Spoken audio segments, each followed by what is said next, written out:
Hey everyone, Lance here again, talking about the BMW Z4M Coupe that I recently acquired.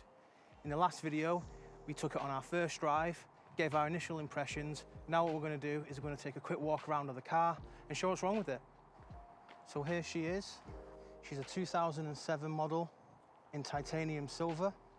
She's done 94,000 miles and she has a full service history.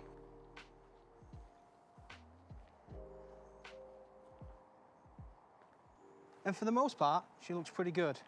However, there are a few issues. We'll start at the front. So, blatantly obvious, the first thing you can see, she's missing a centre round hole, so that needs replacing. The lights could do with a little bit of a scrub. Down on the front splitter, you can see they've been wrapped in a carbon fibre effect. And it's starting to peel. These are notorious for getting stone chips and wear on them anyway. So a lot of people tend to cover them a contrasting colour, but the wrap itself has seen better days, so the wrap needs to come off. Looks like the grille has been painted black. So yeah, bumper seems in typical condition for the age. It's just missing a few bits and needs a bit of a tart up. Move around to the wheels. So as you can see, the centre caps have been replaced with aftermarket ones. The wheels usually come in a silver colour, standard alloys, but they've been painted gloss black. It's not the best. I mean, the paint job's okay, but it looks like we've got a little bit of curbing and some odd touch-ups. The tyre is it's a Sunny brand. It has loads of tread on it, so this tyre is pretty much new. You probably can't see from here, but the brake pads have loads of meat on it. And the brakes themselves look in overall good condition. You can see the side repeater, bit gammy. Could do with a replacement one, but it's not too bad for the time being. The M badges on the side wings, I've seen better days, starting to wear. They could do with replacing. So we've got the wing mirrors. It's quite hard to see. Let's see if we can get it around here. But you may notice they've been wrapped before. You can see up along here, some bits of the wrap down here especially still remain. So it's been wrapped gloss black in the past. And they've been taken off prior to sale, probably because they got stone chips and stuff like that on it.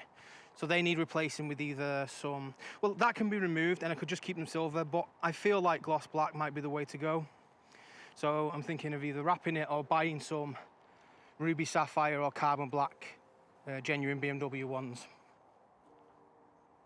As you can see, the roof has been wrapped in gloss black.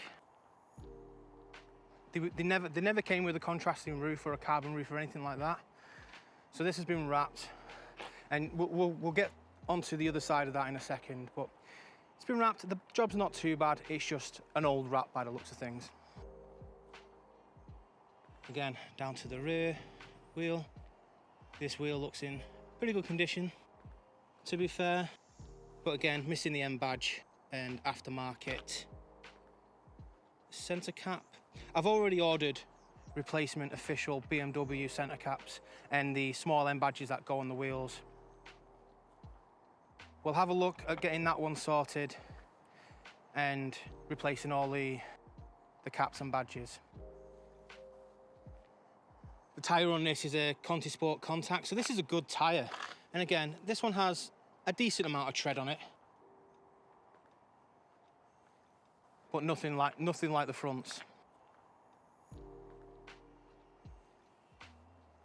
Passenger rear 3/4 looks good. I hate these bee sting aerials. Is that what they call them? Awful. When I sold my last Z4M, I sold it with a stubby aerial on. I should have replaced it back with the original. However, I have ordered a new stubby. That should be in the post soon, and it should make that look a lot neater. Over to the rear. Now this is probably where most of the exterior problems exist.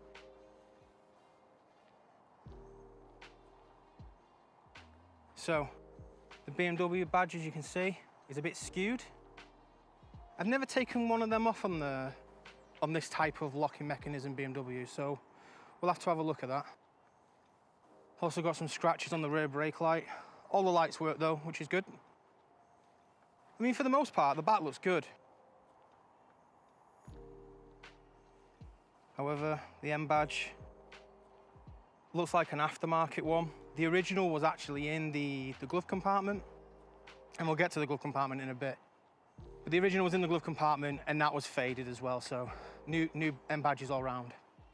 And then the other thing, maybe you can see down low, the exhaust, the left tips, hang a little bit lower than the right. So I've not been under the car yet to see what the problem is, but chances are it's a botched hanger job. The exhaust looks stock, so I don't think it's aftermarket. It does sound a bit raspier. It could have had the innards removed, which seems to be a popular mod on these, which makes them sound a bit raspier and a bit more metallic. Yeah, that's the rear. We'll get to the interior bits and the cabin and stuff shortly. Okay, the driver's side looks relatively straight. It's very hard to see some of these things. You have to get real close, so bumper's slightly misaligned here. It's probably just missing a clip.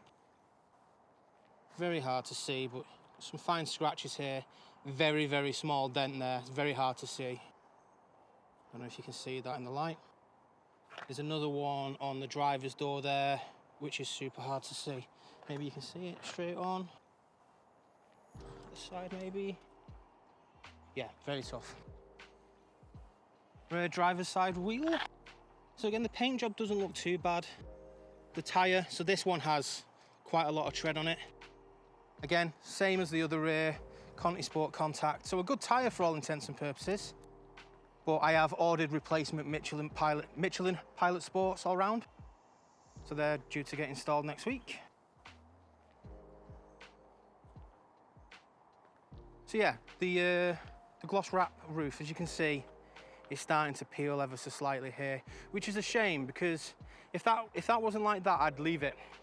But that irks me. So we're gonna have to remove this wrap, and hopefully nothing is,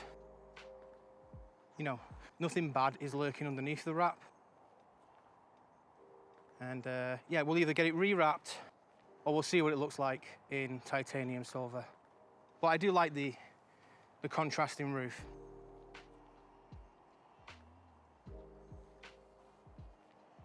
And again, the driver's side mirror. The same issues with the remaining wrap. You see around here. Sorry the car's so dirty. I mean, this is as it came to me. I didn't want to wash it, didn't want to do any modifications yet. I've already received some stuff in the post that I'm going to be changing on the car. But I thought I'd just leave it standard until I get this video recorded, just so you can see the state it's in now.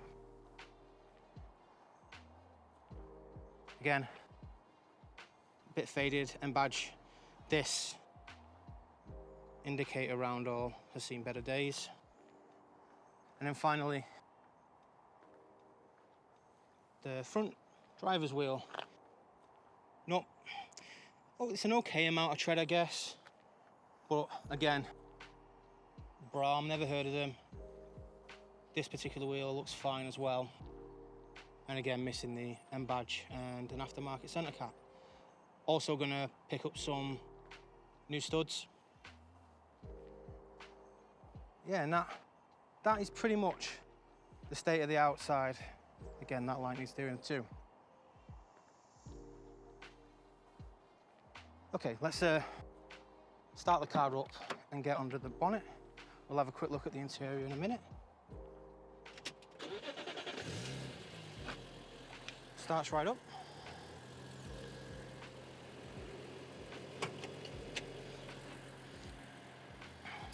I'm used to pulling that twice. It's what it's like on the Supra.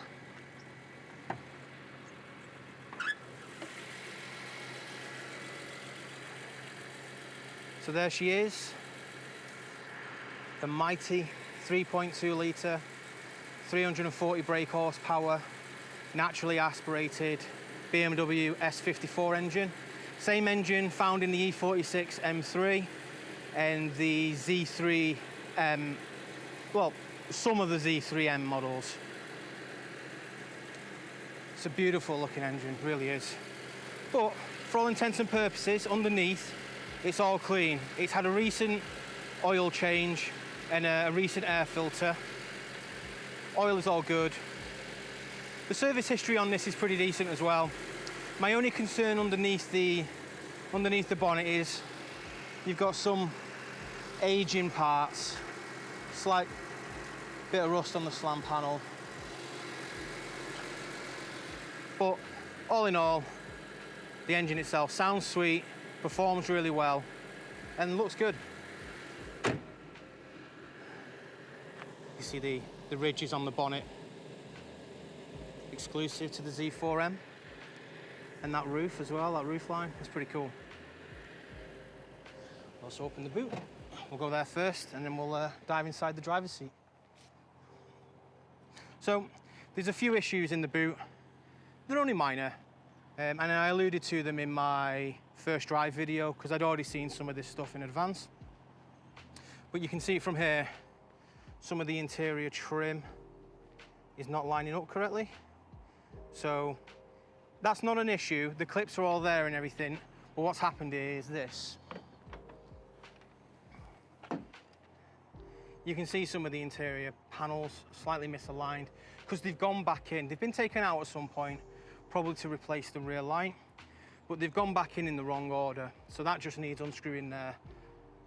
It all needs coming out and then just putting back in the right order. A lot of space in these. They're more practical than you think. The only thing missing in here, the battery's good. It's got its toolkit, it's got its pump, it's got its original kind of foam for the tyres, but it's missing its plugs. But yeah, a lot of room, and not too bad in the rear apart from those panels.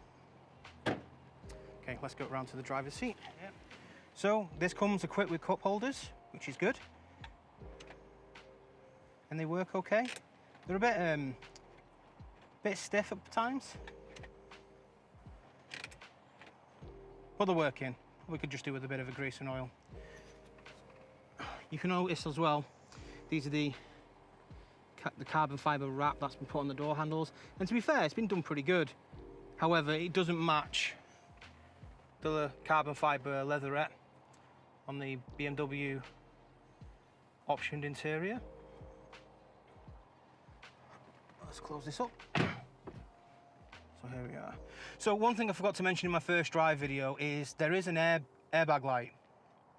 So when the MOT was done, I was aware of this when I test drove it.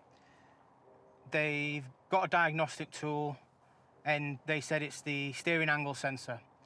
Now, if that's the case, it just means we need to get our own diagnostic tool and recalibrate the sensor, and well, fingers crossed that is the issue. If not, then we're going to need to dig a bit deeper. But yeah, as you can see, steering wheel is in really good condition, which is cool. These bits tend to get really gammy really quickly. Aircon works, sat nav works. I guess the screen when you lower it, don't know if you could hear that, a little bit clickety, but to be fair, that ages the car really badly, so I just keep that down all the time. It's got everything. Heated seats work nice and toasty. Fans work really well. AC's blowing really cool air, which is nice, especially on a day like today. Got the other carbon fibre wrap handle there. And then we get to the headlining. Headlining's in good condition. So this is the spectacles holder. Hopefully that's in focus. Either way, I'm not going to open it because when I open it, it comes down fine, but it's hard to get back up. So that needs a replacement one. Something like this, direct from BMW, is quite a hefty price. The last Z4M that I owned, it had the same issue, and it had a similar issue, and that happened to be a very small spring that I managed to find and just fix it, and that worked. So hopefully it's the same case here. Lights, I think one of them might be out. So they need replacing. Might get some LEDs for them. Radio works. Everything seems to be in good condition. The leather's in really good condition. Just squeaks and rattles ever so slightly. Okay, so that's the driver's side. Let's go round to the passenger side.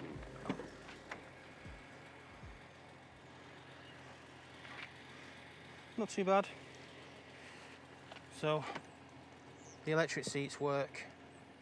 So behind some of the interior trim, for people who don't know, I know a lot of people have a hard time hooking up Bluetooth to these particular cars. There is a code which is unique to each one of the Z4Ms and BMWs in general, I believe, at this era. And in this car, it hides behind one of these interior panels. If I remember right, it's on the EU or UK cars. It's behind the passenger seat grille.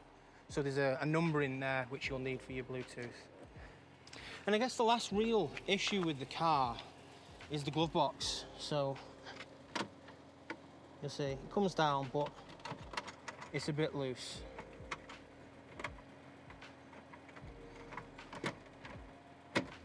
Still engages, still locks.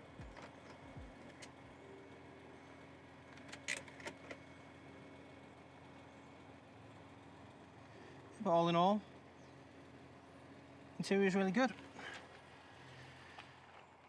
So that's a walk around of my BMW Z4M Coupe project car. If you got this far in the video, perhaps consider giving it a like and subscribe to join me on this journey of getting the car back to standard and then adding those subtle modifications to make it stand out. If you've got any feedback or anything you'd like to see in future videos with the Z4M Coupe or the Toyota Supra, then let us know in the comments. I'm aiming to reach 1,000 subscribers very sharpish, so any help, big thanks in advance. And that's it from me. Take care. Bye now.